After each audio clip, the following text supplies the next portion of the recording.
Bonjour la famille, aujourd'hui on vous amène avec nous dans notre petite routine de cuisine le soir quand on arrive du boulot. Là j'avais envie de poisson, j'avais le thon au frigo, le thon qu'on avait au frigo, j'ai décongelé, j'ai épicé un peu avec le mélange que j'ai écrasé pour épicer les viandes et les poissons. Avant ça, j'avais mis le citron, c'est resté avec beaucoup de citron, c'était bon.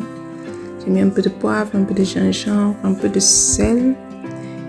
Et j'ai mélangé tout ça avec le truc là, comme bouche de... Je sais pas comment dire. J'avais pas envie de toucher avec la main ce jour-là et j'ai pris avec ça. Comme c'était beaucoup, j'ai pris une partie pour mettre au congélateur pour un autre jour et ça m'a bien servi parce qu'un jour que je suis arrivée dans la nuit, j'ai juste pris, j'ai mis au feu avec les légumes et c'était bon.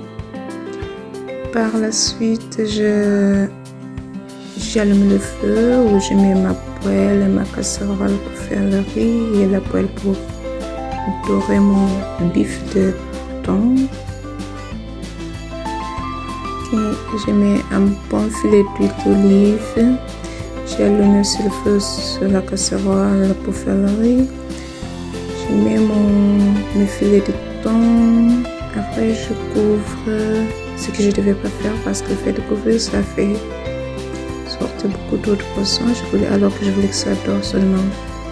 Mais j'avais envie de couvrir pour ne pas avoir l'huile qui sautait partout dans la cuisine.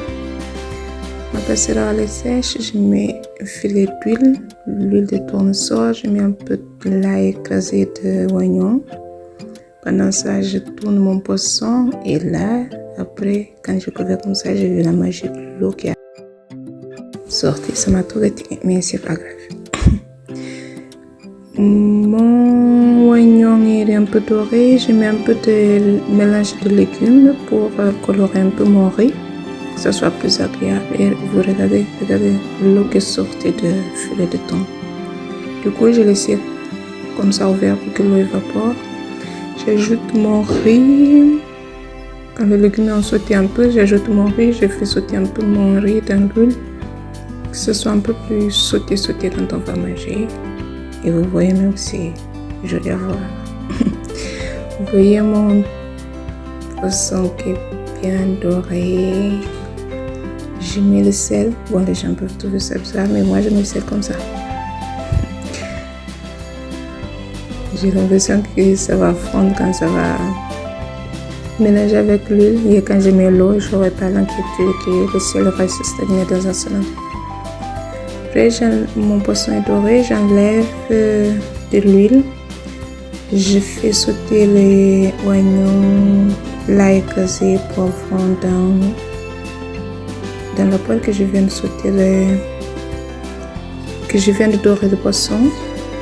Et là, j'avais mis le poisson et après j'ai mis les poivrons et tomates coupées joliment sur le poisson et je mets le feu doux pour que l'eau des légumes seulement suffise, mais c'était pas suffisant, j'ai dû ajouter un peu d'eau, mais c'était bon. Là, j'avais fini. Vous voyez comment c'est joli le poisson. En tout cas, c'était bon. C'était hyper bon. En plus que j'avais bien assaisonné avec le citron avant de mettre les autres assaisonnements. Là, je sers les gamelles pour le lendemain. Je sers pour les enfants la sauce dans un bol et le riz dans l'autre. Ils sont deux à l'école. Ils vont partager la moitié-moitié dans une assiette et manger à midi.